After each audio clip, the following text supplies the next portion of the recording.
Boy, good morning mga kabayan ha.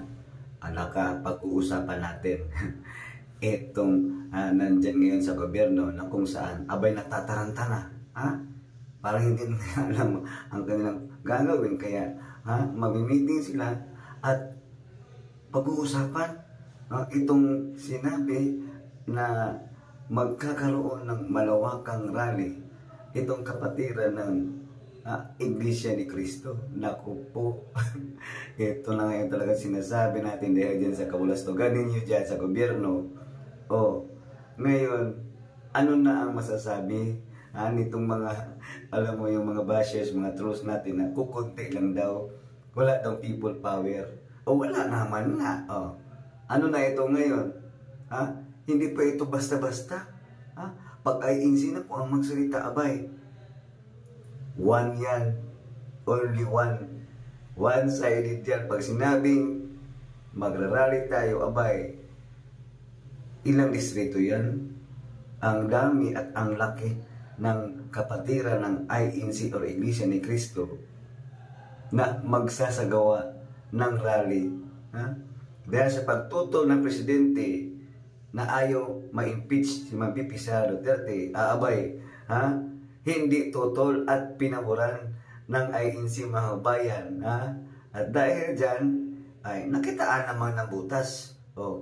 Panahon na para suportahan natin ang bangag natin presidente na sinasabi niyang ayaw niya sa impeachment ni Ma'am Sara Duterte.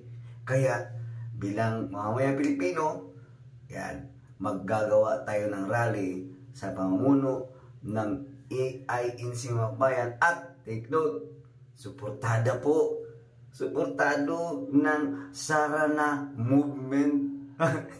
Isipin nyo alam niyo naman kung ano yung Sarana Movement. Naku, buong Pilipinas po yan, kanya-kanyang distrito din. Plus, samahan nyo pa ang mga private sector natin, pati yung mga iba pa mga grupo. Ano na mangyayari ngayon?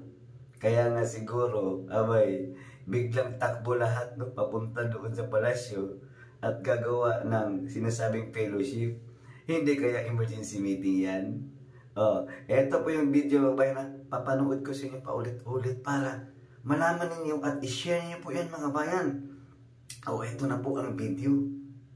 Po ng kanilang radyo at ng telebisyon, ng kanilang mga social media account. Ulitin ko po para huwag kayong manigaw. Baka mamaya papanood yun sa ibang vloggers, sa ibang himpilan, baka ibahin po. At least ito malinaw na Ang mga kapatid po sa iglesia ay naghahanda na magsagawa ng rally upang ipahayag sa lahat ng mga kinaukulan na ang Iglesia ni Cristo ay pabor sa opinyon ng Pangulong Marcos na hindi sumang-ayon sa sinusulong ng ilang sektor na impeachment dahil marami pong problema ang ating bansa.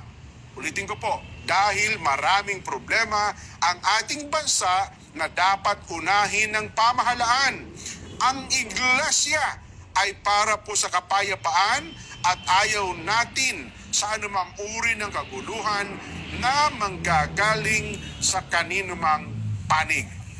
Malinaw po yan.